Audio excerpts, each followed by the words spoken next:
کیا تم یہ مردہ بکری لینا پسند کرو گے؟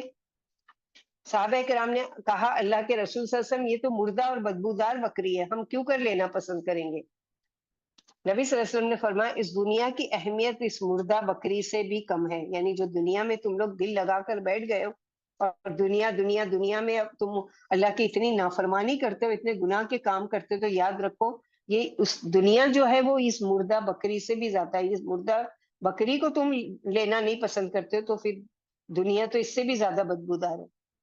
سورہ نمبر 57 آیت نمبر 20 میں اللہ تعالیٰ فرماتے ہیں اعلموا انما الحیات الدنیا لعب ولہو وزینۃ وتفاخر بینکم، خوب سمجھ لو کہ اس دنیا کی دنیاوی زندگی کی حقیقت صرف یہ ہے کہ یہ نام ہے کھیل کود کا، ظاہری سجاوٹ کا، تمہارا ایک دوسرے پر فخر جتانے کا۔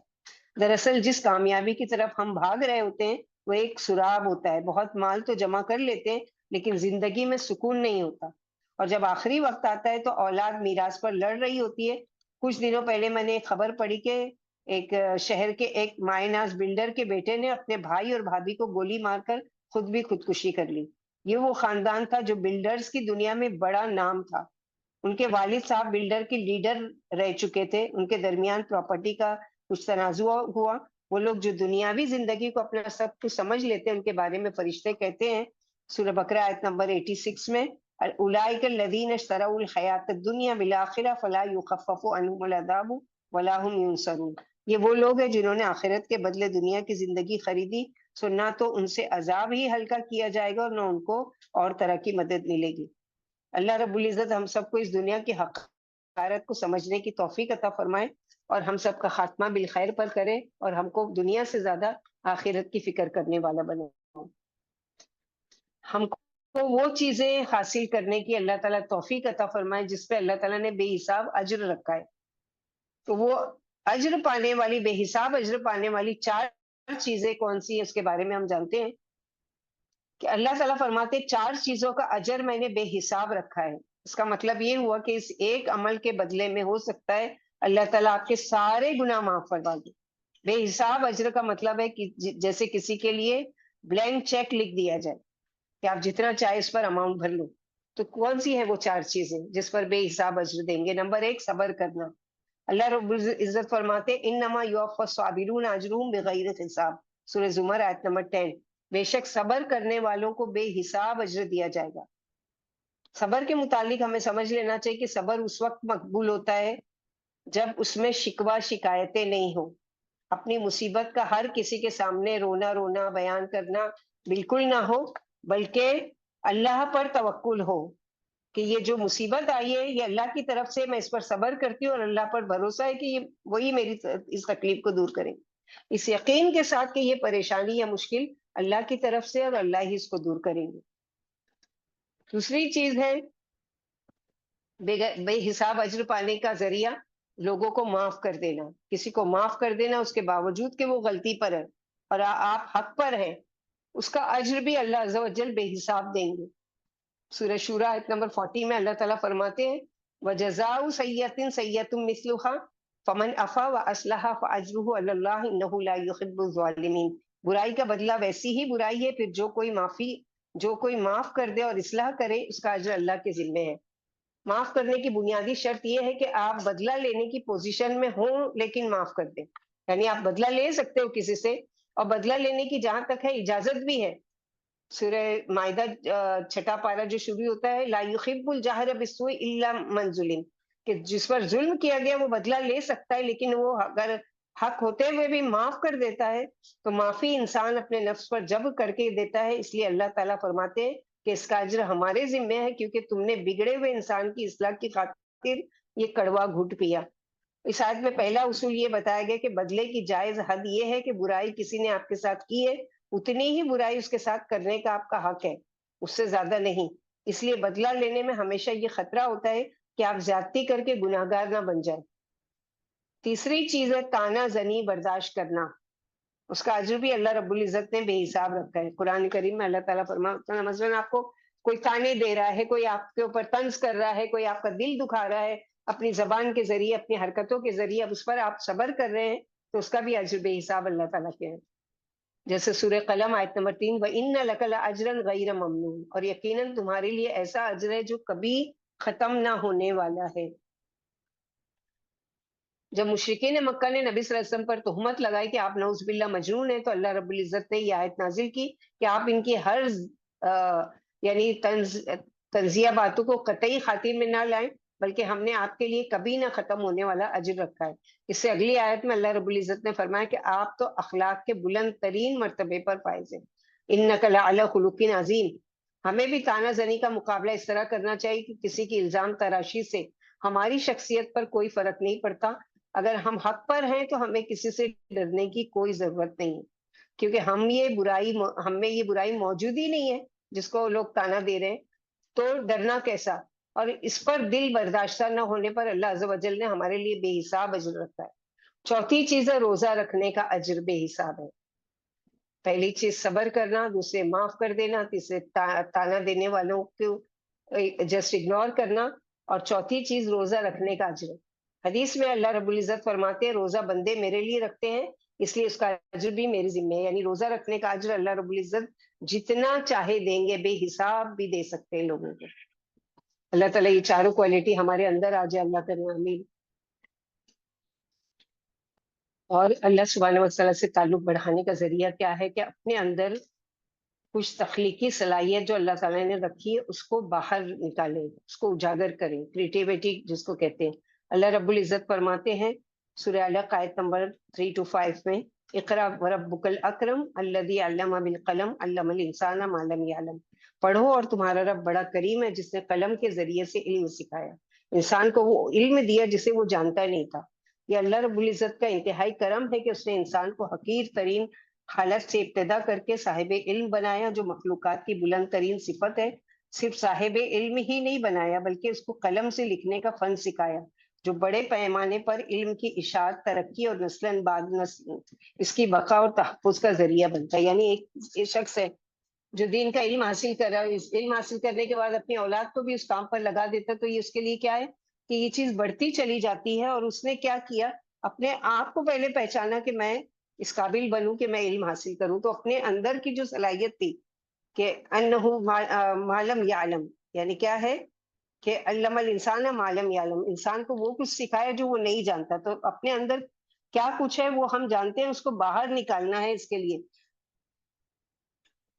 جیسے یہ رائٹر لکھتے ہیں کہ میں کتاب پڑھنے والے ملکوں کی لسٹ دیکھ رہا تھا، اس میں انڈیا پہلے نمبر پر تھا، جہاں لوگ ہر ہفتے اوسطاً 10 گھنٹے پڑھتے ہیں۔ تھائی لینڈ 9 گھنٹے کے ساتھ دوسرے نمبر پر تھا، اور چائنا 8 گھنٹے کے ساتھ تیسرے نمبر پر۔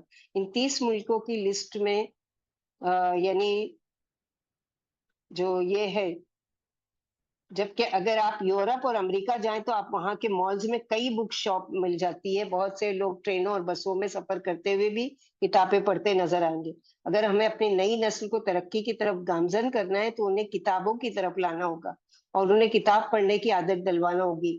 کتب بینی اپنے آپ پر سرمایہ کاری ہے، یعنی اپنی ذات پر انویسٹمنٹ ہے، اور اپنی ذات پر انویسٹمنٹ سے اہم چیز کیا ہو سکتی ہے؟ کتابیں پڑھنا دماغی صحت کے لیے بہت ضروری ہے، یہ انسان کی تخلیقی صلاحیت، کریٹیوٹی کو بڑھاتا ہے۔ کتب بینی کو اپنا معمول بنائیں، سوشل میڈیا پر شیئر کی جانے والی کلپس کو ہی اپنے علم کا ذریعہ نہ سمجھے۔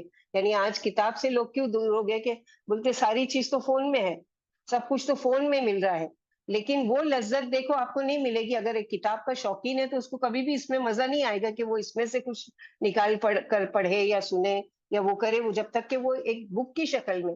مثلا ہوتا ہے کبھی ہم سفر میں ہیں اور ہم کو قرآن پڑھنے کی ضرورت ہے تو نہیں ہے ساتھ میں مصحف، اب فون کھولتے ہیں اور اس میں سے ہم نکالتے ہیں قرآن اور پڑھتے ہیں، لیکن وہ مزہ نہیں آتا۔ جو مزہ یہ آتا ہے کہ جب ہم قرآن کو مصحف کی شکل میں اپنے ہاتھ میں لے کر پڑھتے ہیں، اس کی آیتوں میں غور فکر، وہ ایک لذت الگ ہوتی ہے۔ اس لذت سے لوگ آج محروم ہو گئے۔ یہ سوشل میڈیا اور یہ فون، جو اسمارٹ فون آ گئے ہیں، اس کی وجہ سے لوگ یہ ساری تہذیب سے ہی دور ہو گئے، اور زندگی کے ایک مشکل سے مشکل مرحلے پر شرح صدر کے ساتھ دعا کریں اللہ تعالیٰ، کھلے دل کے ساتھ۔ حضرت موسیٰ علیہ السلام کے ہاتھوں ایک مصری غلطی سے قتل ہو گیا، جس کی وجہ سے انہیں گرفتاری کا خطرہ تھا۔ وہ مصر سے بھاگ کر مدین میں پناہ گزین ہو گئے۔ مدین میں 10 سال کی جلا وطنی کی زندگی گزارنے کے بعد واپس آ رہے تھے، ان کی زوجہ بھی ساتھ تھی، یہ رات کا وقت اور سردی کا موسم تھا۔ حضرت موسیٰ علیہ السلام جزیرہ نما سینا کی جنوبی علاقے سے گزر رہے تھے۔ اپنے گھر والوں سے کہا ٹھہرو، میں نے ایک آگ دیکھی ہے، شاید کہ میں تمہارے لیے ایک آگ انگارہ لے آؤں اور آگ کی روشنی میں آگے راستے کی رہنمائی مل جائے۔ آگ کے پاس پہنچے تو آواز آئی، موسیٰ میں تیرا رب ہوں، جوتیاں اتار دے، تو مقدس وادی طوا میں ہے اور میں نے تجھے نبوت کے لیے چن لیا ہے۔ سورہ طٰہٰ میں اس کی ڈیٹیل ہے۔ پھر اللہ رب العزت اور حضرت موسیٰ علیہ السلام کے درمیان بات چیت ہوتی ہے، مکالمہ ہوتا ہے، کیونکہ کلیم اللہ کہا ہے اللہ تعالیٰ نے۔ رب تعالیٰ فرماتے ہیں اے موسیٰ تیرے ہاتھ میں کیا ہے؟ موسیٰ علیہ السلام کہتے ہیں کہ میرے ہاتھ میں لاٹھی ہے، اس پر ٹیک لگا کر چلتا ہوں، اس سے اپنی بکریوں کے لیے پتے جھاڑتا ہوں اور بھی بہت سے کام لیتا ہوں۔ رب تعالیٰ فرماتے ہیں پھینک دے اس کو موسیٰ، اس نے پھینک دیا اور یہ کہا کہ وہ ایک سانپ بن کر دوڑ رہا تھا۔ رب تعالیٰ فرماتے ذرا اپنا ہاتھ اپنی بغل میں دبا، چمکتا ہوا نکلے گا بغیر کسی بیماری کے، یہ دوسری نشانی ہے اس لیے کہ ہم تجھے اپنی بڑی بڑی نشانیاں دکھانے والے ہیں۔ اب تو فرعون کے پاس جاؤ، وہ سرکش ہو گیا ہے۔ موسیٰ علیہ السلام بولے وہ جھوٹے اور زوراور لوگ ہیں، مجھے قتل نہ کر دیں۔ موسیٰ علیہ السلام نے اللہ سے درخواست کی رب اشرح لی صدری ویسر لی امری واحلل عقدۃ من لسانی یفقہوا قولی۔ اللہ تعالیٰ میرا سینہ کھول دیجیے، آپ نے جو مجھے حکم دیا ہے کہ میں جا کے فرعون، تو اس کے لیے میرا سینہ کھول دیجیے، میرے کام کو میرے لیے آسان کر دیجیے اور میری زبان کی گرہ سلجھا دیجیے۔ یعنی ایک بڑا مشکل کام ہے کہ ایک ایسے شخص کے پاس جو پہلے ہی میرے خون کا پیاسا ہے کہ میں مجھے پائے تو قتل کر دے، اور آپ اس کے دربار میں جا کے کہہ رہے کہ میں اس کو دعوت دوں، تو اس کے لیے کیا کیجیے، اس مشکل کام میں آپ میری مدد کیجیے۔ کیسے؟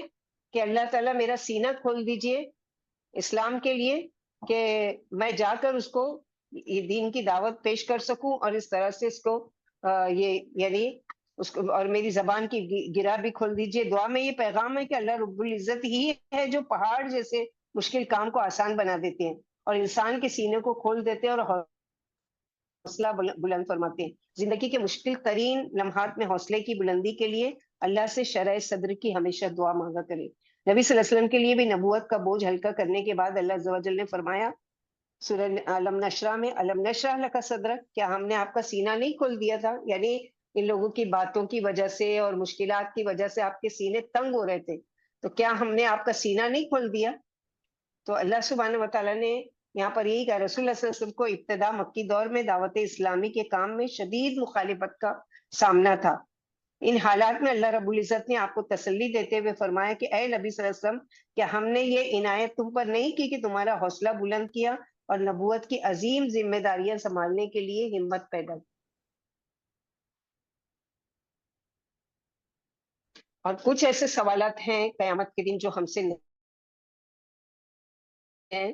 دنیا وہ جگہ ہے جہاں ہمیں آخرت میں کامیابی کے لیے تیاری کرنی چاہیے، جیسے سورہ ملک آیت نمبر 12 میں اللہ تعالیٰ نے فرمایا الذی خلق الموت، آیت نمبر 2 میں الذی خلق الموت والحیات لیبلوکم ایکم احسن عملا، ہم نے موت اور زندگی تخلیق کی تاکہ تم لوگوں کو آزما کر دیکھیں کہ تم میں سے کون بہتر عمل کرنے والا ہے۔ ہم اس دنیا میں ایسے سوالوں میں الجھ جاتے ہیں جو ہم سے آخرت میں نہیں پوچھے جائیں گے، جبکہ وہ سوالات جو پوچھے جائیں گے ان کی تیاری نہیں کرتے، یعنی فضول باتوں میں لگے ہوئے، اور اصل چیز ہمارے لیے کیا ہے کہ ہم کو کیا کرنا چاہیے اس کو ہم بھولے ہوئے ہیں۔ تو اصل چیز کیا ہے؟ مثلاً مثال کے طور پر یہ واقعہ بیان کرتے کہ ایک دفعہ میرا ڈرائیور مجھ سے پوچھنے لگا سر بہت سے لوگ رفع یدین نہیں کرتے، نماز میں جو ہاتھ اٹھانا ہے اور ہاتھ نیچے کرنا ہے وہ نہیں کرتے، جبکہ یہ صحیح حدیث سے ثابت ہے، ایسے لوگ تو حدیث کے منکر ہیں۔ پھر محرم میں ایک دن یہ سوال لے کر آ گیا کہ سر واقعہ کربلا میں قصوروار پارٹی کون سی تھی؟ میں تو سمجھتا ہوں، یعنی اپنی نالج بتانے لگا، میں نے کہا کہ جاؤ، اللہ رب العزت ہمیں اس کے بارے میں نہیں پوچھیں گے، ہم نے دوسروں کو رفع یدین پر مجبور کیا کیوں نہیں کیا، یا کربلا میں قصوروار کون تھا، یہ ہماری ذمہ داری نہیں ہے۔ مثلاً کسی عالم سے کسی نے پوچھا اللہ کے نبی صلی اللہ علیہ وسلم جو وہ براق پر گئے تھے تو وہ براق میل تھا کہ فیمیل تھی، تو اس سے کیا فرق پڑتا ہے؟ اللہ کے نبی صلی اللہ علیہ وسلم نے اگر بتانا ہوتا تو وہ یہ بھی بتا دیتے، لیکن اگر جو نہیں بتایا تو اس میں ہمارا کیا، اس سے اگر ہم کو مل بھی جائے نالج تو ہمارا کیا وہ ہے؟ تو ہم فضول چیزیں یعنی اسلام کو بھی بدنام کرنے، بعض دفعہ مشکوک کرنے کے لیے، بعض دفعہ اس میں شک و شبہات ڈالنے کے لیے فضول قسم کے سوالات کرتے رہتے ہیں۔ ہماری ذمہ داری یہ کہ کیا ہم نے اپنے گھر والوں کی صحیح تربیت کر لی جو ہمارا کرنے کا کام تھا، دین کی ہم نے سمجھ دے دی ان کو، اس کے بارے میں اللہ تعالیٰ ہم سے سوال کریں گے. اگر ہم نے اپنے بچوں پر محنت نہیں کی تو یہ ہم سے سوال کیا جائے گا کہ کلکم مسئول اور کلکم مسئول عن رعیتہ، تم میں سے ہر ایک نگہبان ہے اور ہر ایک نگہبان سے اس کی ذمہ داری کے بارے میں پوچھا جائے گا. اسی طرح بہت سے ایسے ایشوز ہیں جن پر ہم اپنا قیمتی وقت ضائع کرتے ہیں، یعنی دیکھتے رہتے ہیں حکومت کس کی گری کس کی اٹھی، کہاں کرنسی ڈاؤن ہوئی، سونے کا بھاؤ بڑھا اور یہ کیا. روز سونا خریدنے جا رہے ہیں یا کیا کرنے جا رہے ہیں؟ کیا جنگ عظیم چھڑنے والی ہے؟ وہ کون سا مسلک صحیح ہے، دیوبندی صحیح ہے یا بریلوی صحیح ہے یا اہل حدیث صحیح ہے؟ یہ عام آدمی کے سوچنے کی باتیں نہیں. ہمارا وقت بہت قیمتی ہے اور تیزی سے گزر رہا ہے. ہمیں ان سوالات پر توجہ دینی چاہیے جس کے بارے میں قبر میں اور روز محشر سوالات پوچھے جائیں گے. اس کے بارے میں تو ہم کو پتہ ہی نہیں ہے کہ کیا کیا پوچھے جائیں گے. قبر میں منکر نکیر جو 3 سوال پوچھیں گے، کیا ہم ان کے جواب دے سکیں گے؟ اللہ نے ہمیں جو بھی نعمتیں عطا کی ہیں، وقت، صحت، مال، اولاد، ان سب کے بارے میں سوال کیا جائے گا. کیا ہم ان سوالات کے لیے تیار ہیں؟ سورہ تکاثر آیت نمبر 8 میں اللہ تعالیٰ فرماتے ہیں ثم لتسألن یومئذ عن النعیم، پھر ضرور اس روز تم سے ان نعمتوں کے بارے میں جواب طلبی کی جائے گی. نبی صلی اللہ علیہ وسلم فرماتے ہیں اولاد آدم سے 5 سوالات پوچھے بغیر حساب کتاب مکمل نہیں ہوگا. سب سے پہلا یہ کہ تم نے زندگی کیسی گزاری. سوچ لیں ہماری زندگی اب تک کی کیسی گزری. جوانی جو ملی تھی قوت اور صلاحیت کا اور بہت زیادہ اس وقت کو زیادہ فائدہ مند استعمال کرنے کا جو ٹائم تھا جوانی کا، اس کو ہم نے کہاں گزارا؟ کیا اللہ کی فرما برداری میں یا اللہ کی نافرمانی میں؟ اسی طرح مال و دولت کہاں سے کمایا، حلال طریقے سے یا حرام طریقے سے؟ اس کے بارے میں سوال ہوگا. مال کو خرچ کیسے کیا، عیش و عشرت پر یا اللہ کے بتائے ہوئے راستے پر؟ علم کا استعمال کس طرح کیا اور جتنا علم حاصل کیا اس پر عمل کتنا کیا؟ ہم کیا کرتے ہیں ٹی وی شوز پر وقت ضائع کرنے کی بجائے ان سوالات کی طرف توجہ دے جو ہم سے پوچھے جائیں گے. اللہ رب العزت ہم پر اپنا کرم کرے. اللہم حسبنا حسابا یسیرا یا رب. اسی طرح بہترین فیصلہ، بچوں کی نفسیات کو سمجھنے کے لیے ایک مشہور ٹیسٹ کیا جاتا ہے جسے مارش میلو کا ٹیسٹ بھی کہا جاتا ہے. تو اس میں یہ اپنا تجربہ بتاتے ہیں کہ اس ٹیسٹ کی ویڈیو میں نے دیکھی. اس میں ایک ٹیچر نے تقریباً 2 ہم عمر بچوں کو ایک کمرے میں ایک میز پر بٹھایا اور انہیں کچھ چاکلیٹس یا مارش میلو دے دیے اور ان سے کہا کہ اگر آپ یہ چاکلیٹس 15 منٹ میں کھائیں تو آپ کو چاکلیٹس کا پورا باکس دوسرے تحائف بھی دیے جائیں گے. اگر آپ نے یہ چاکلیٹس وقت سے پہلے ہی کھول کر کھا لیے تو آپ کو کوئی گفٹ نہیں ملے گا. ایک بچے میں اتنا کنٹرول اور ضبط نہیں تھا، کچھ وقت تو وہ خاموشی سے بیٹھا رہا. پھر اس کے بعد اس نے کیا کیا کہ بے چینی کا شکار رہا. پھر آخر کار اس نے وہ چاکلیٹس کھول کر کھا لیے، جبکہ دوسرے بچہ 15 منٹ تک بے چینی سے انتظار کرتا رہا اور چاکلیٹس کا باکس اور گفٹ انعام میں حاصل کر لیا. بتانے کا مقصد کیا ہے؟ اس تجربے سے یہ نتیجہ نکلا کہ وہ بچہ جس نے اپنے اوپر سیلف کنٹرول رکھا اور 15 منٹ تک ضبط کیا، وہ اپنی زندگی میں زیادہ سکسیس ہوا. یہ ان کا تجربہ ہے ٹیچر کا. وہ دور اندیش کس کا مائک انمیوٹ ہے؟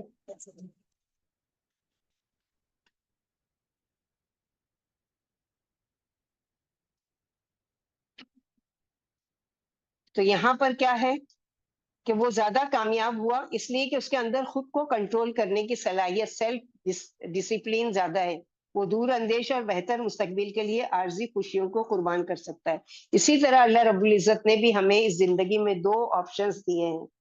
چاہو تو یہ دنیا کو آخرت کی ساری جو نعمتیں یہی کھا پی کر استعمال کر لو اور وہ کر لو، اور چاہو تو وہاں کے لیے انتظار کرو.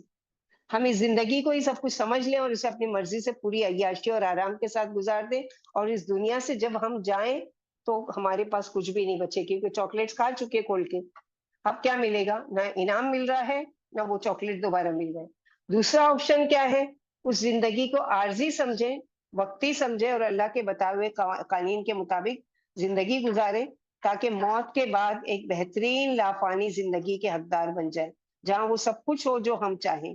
ہم میں سے جو لوگ آپشن نمبر 1 کو اختیار کرتے ہیں وہ اس بچے کی طرح ہیں جو چاکلیٹ سامنے دیکھ کر قابو نہیں رکھ سکتے اور چاکلیٹ کھا جاتے ہیں. جو لوگ اس دنیا کو عارضی سمجھتے ہیں، ہر فیصلے میں آخرت کو ترجیح دیتے ہیں، وہ اس دوسرے بچے کی طرح ہیں جس نے 15 منٹس تک اپنے آپ پر کنٹرول رکھا اور انعامات کا حقدار بن گیا۔ سورہ عنکبوت آیت نمبر 64 میں اللہ تعالیٰ فرماتے ہیں وما هذه الحیات الدنیا الا لهو ولعب وان الدار الاخرۃ لہی الحیوان لو کانوا یعلمون۔ اور یہ دنیا کی زندگی کچھ بھی نہیں ہے مگر ایک کھیل اور دل کا بہلاوا، اصل زندگی تو دار آخرت ہے، کاش یہ لوگ جانتے ہوتے۔ تو کرنے کا کام کیا ہے کہ اپنے جو مقصد ہے، گول ہے، اس کو فوکس کریں۔ وہی لوگ کامیاب ہوتے ہیں جو اپنے گولز پر بہت اچھی طرح فوکس رکھتے ہیں۔ ہماری زندگی میں 2 طرح کے گولز ہونے چاہیے، ایک شارٹ ٹرم جو اس دنیا سے تعلق رکھتے ہیں، مثلا اچھی کوالیفیکیشن حاصل کرنا، اچھی جاب حاصل کرنا، اچھا کریئر بنانا، معاشرے میں اچھی حیثیت بنانا وغیرہ۔ جب ہمارا لانگ ٹرم گول جو ہے آخرت کی کامیابی ہونا چاہیے، یعنی اللہ کو راضی رکھتے ہوئے اپنی زندگی گزارے، قیامت والے دن ہمارا نام اعمال دائیں ہاتھ میں ملے اور فرشتے ہمیں جنت کا راستہ دکھائیں انشاءاللہ۔ لوگوں کی اکثریت اپنے دونوں قسم کے گولز میں ناکام ہو جاتی ہے۔ اس کی پہلی وجہ تو یہ کہ وہ اپنی زندگی کے مقاصد گولز کو سیٹ ہی نہیں کر پاتے، اور کچھ لوگ اگر گول سیٹ بھی کر لیں تو فوکس نہیں کر پاتے، ان کے راستے میں آنے والے واقعات، حادثات اور مشکلات میں وہ گم ہو کر رہ جاتے ہیں۔ یعنی اچھی سوچ اور ارادے کے ساتھ آگے بڑھے تو، لیکن بیچ میں کچھ رکاوٹ آ گئی، اب کیا کیا؟ اس گولز کو ہی چھوڑ دیا، اس مقصد کو ہی چھوڑ دیا اور وہیں اسی میں لگ گئے۔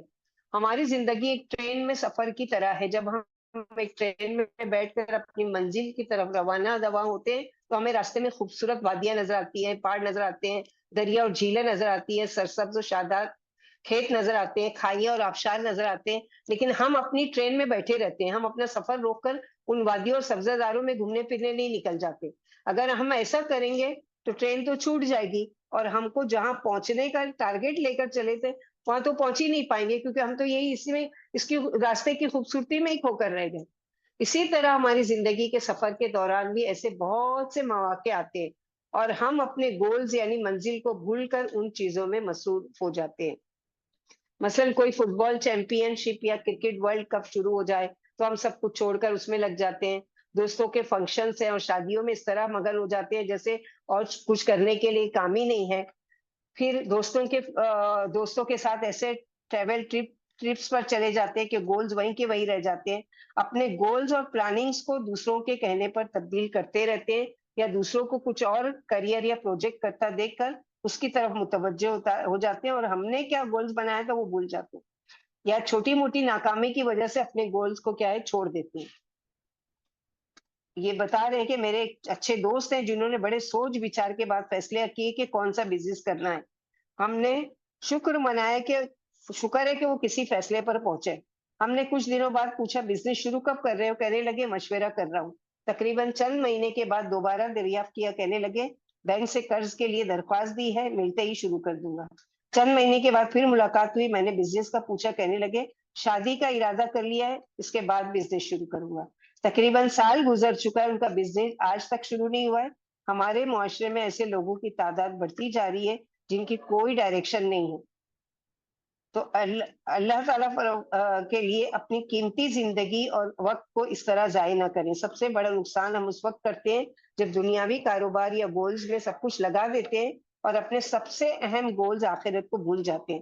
آخرت پر فوکس قائم رکھنے کے لیے نیک لوگوں کی سنگت اختیار کریں، قرآن پڑھنا اور قبرستان جانا معمول بنائے۔ قبرستان ہمیں آخرت کی یاد دہانی کراتی ہے کہ یہ لوگ جو چلے گئے، اب ان سے لمیٹڈ ٹائمز جو تھا، جو بھی ان کا گول تھا وہ اچیو کر سکے یا نہیں کر سکے اس کا تو پتہ نہیں ہے، لیکن کیا میں نے کیا یا میں سکسیس پیپل میں سے ہوں یا ان کے جس طرح آ کر ایک دن اسی مٹی میں مل جاؤں گا اور میرا کوئی وجود نہیں ہوگا پھر۔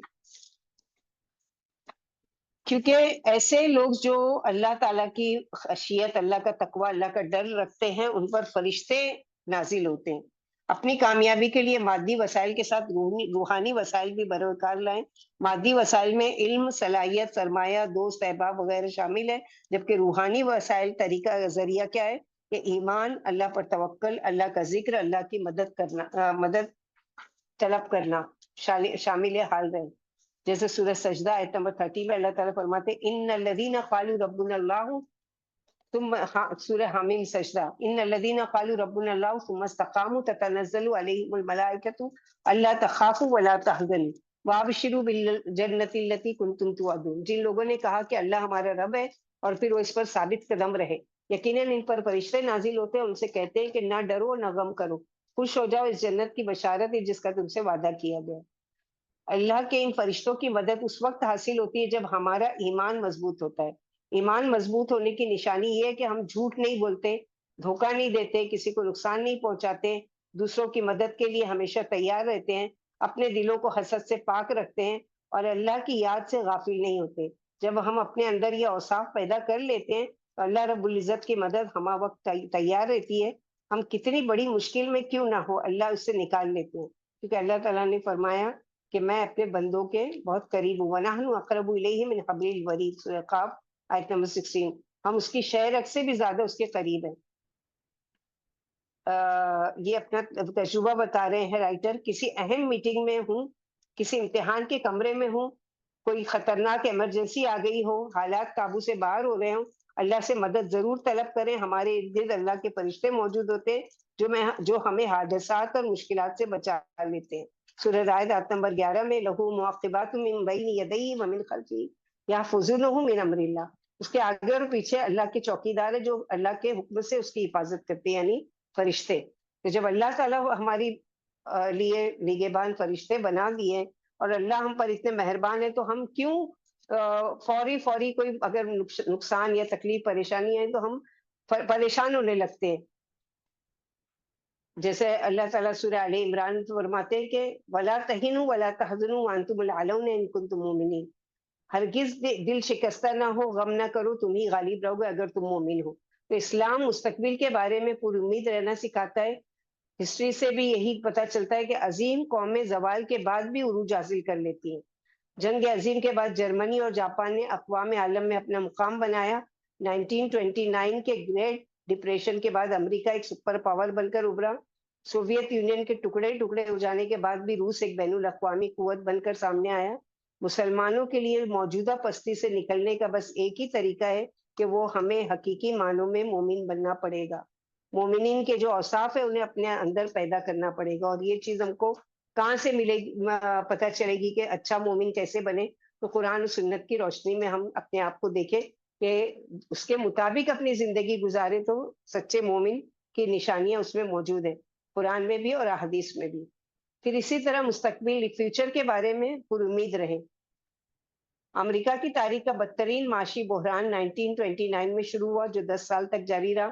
امریکہ کے 9,000 بینکوں کا دیوالیہ ہو گیا، بے روزگاری کی شرح 25% تک پہنچ گئی، لوگوں نے معاشی بحران کے خوف کی وجہ سے خریداری بند کر دی، جس کی وجہ سے فیکٹریوں کی پیداوار کم ہو گئی اور فیکٹریوں نے ملازمین کو نکالنا شروع کر دیا۔ بے روزگاری کی وجہ سے لوگوں نے اقساط پر لی گئی، جو اس پر لیتے ہیں چیزوں کی قسطیں دینے، یعنی جو وہ لیتے ہیں نا انسٹالمنٹ پر، جو بینک باقی بچے انہوں نے لوگوں کو قرض دینے بند کر دیے۔ تقریباً 100 اسٹاک بروکرز نے خسارے کی وجہ سے خودکشی کر لی۔ اس معاشی بحران کی بڑی وجہ لوگوں کا معاشی خوف تھا، یعنی لوگوں کے اس میں کہ اب یہ برے حالات آ گئے ہیں تو کیا ہوگا، اس سے ہم کیسے نکلیں گے۔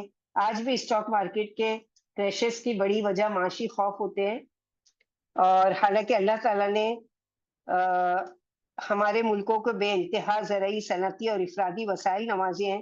ان گراوٹوں کا تعلق زیادہ تر لوگوں کے معاشی خوف اور بیرونی سازش کا نتیجہ ہوتی ہے۔ کسی حد تک یہ ویسٹرن اکنامک سسٹم یعنی کیپٹلزم کی بھی پیداوار ہے۔